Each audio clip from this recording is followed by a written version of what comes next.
Today I'm looking at 8 albums that you may not have heard of. So light a candle and follow me into the forest of bands that you may not have heard of.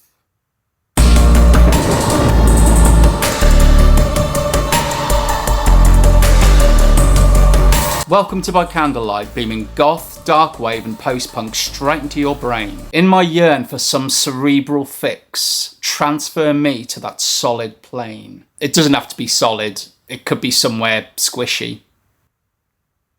So make yourself uncomfy, put your bat on Do Not Disturb, and watch me ramble on about 8 albums that may have crawled under your radar. So let's start with some context. So I was sat on the floor, just down there actually, and I was looking at CDs on the shelf. And that's when I spotted one that I just hadn't played in ages. And as a side note, this is the beauty of owning physical media. I know I'm preaching to the perverted, but if I didn't own these 8 albums in some sort of physical format, there's a strong chance they might have just flitted away into the ether, never to be thought of again. It could be argued that if I really loved the albums, that they would remain at the forefront of my mind. Well, not necessarily, because it just takes 1 or 2 new albums to come out to push that initial album right out of your mind. You don't get that scenario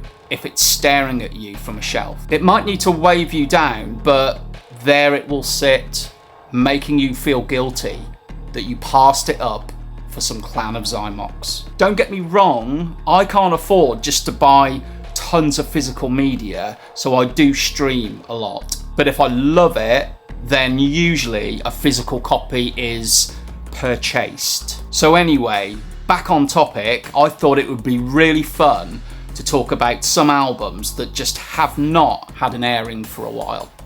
So the first one is the reason why I'm doing this episode, and that's Fanatos with Opus 2. Can't remember where I got this and where I first heard it. All I know is that Fanatos, hope that's how you pronounce it, is just a one-man band, and that one man is Fredrik Andersson. This album was released in 2007, and I describe it as kind of dark, neoclassical. There are female vocalists on this too, and I would say that the whole thing is quite electronic, pretending to be acoustic instruments, so it won't be for everyone. It's quite gentle and romantic, so if that's your bag, give this a go. Next, I've got Ria's Obsession, Between Earth and Sky. Ultimately more well known, I think.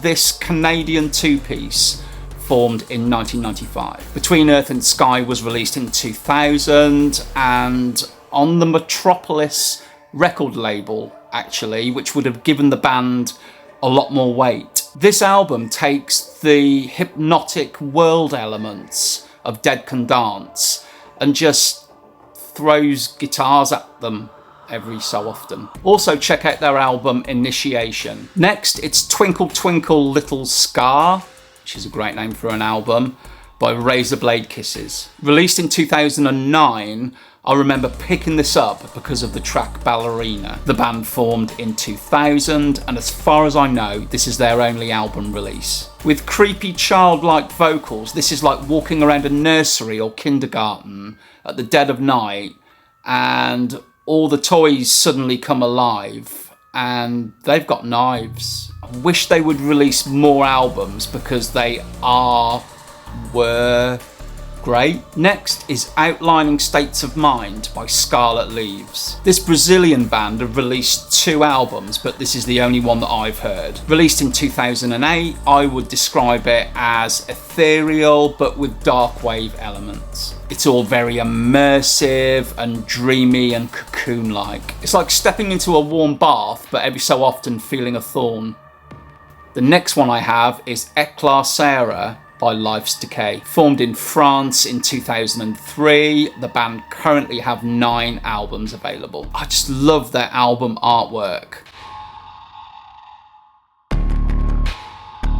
Described as a dark wave, folk and industrial band, I'd say that they also stir in some dark cabaret too. The drums are definitely prominent in the mix here, but it's a sumptuous cocktail of sounds and layers. I need to check out their later albums actually, which I will do forthwith, but I'll finish this video first.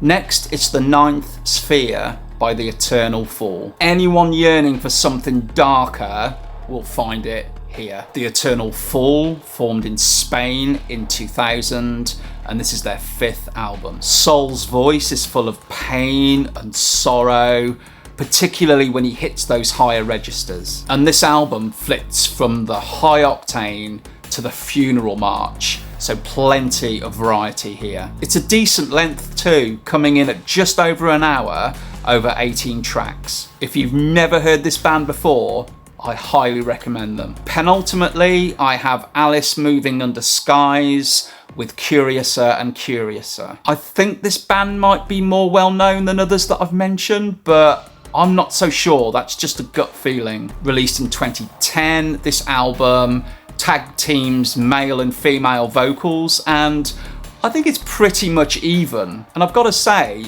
against this dark backdrop, those female vocals sound quite soulful. They released 2 further albums after this, as far as I know, so I must hunt them down. The last one I have is Maplebee with Chasing Eva. Do you trust me? Do you? Could see a few heads nodding there. Well, just buy this album. Just buy it. Or stream it first.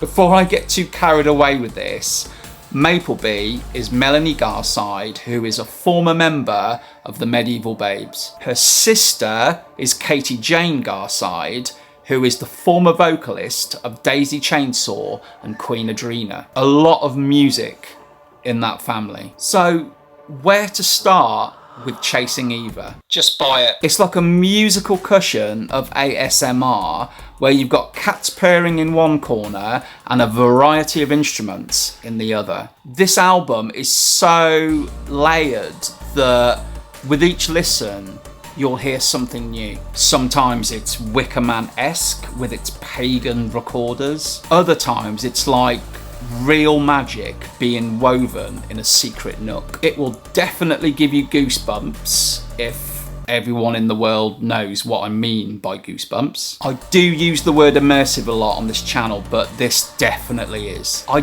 did do kind of a review of this in the early days of the channel. You can watch it if you want, although I do look like a robot that's been programmed to say words. It's like someone inserted a syringe and then extracted 95% of the charisma from my body. So if you can see past the rabbit in the headlights version of me, feel free to go and check that one out. So those are my 8, I suppose, lost albums.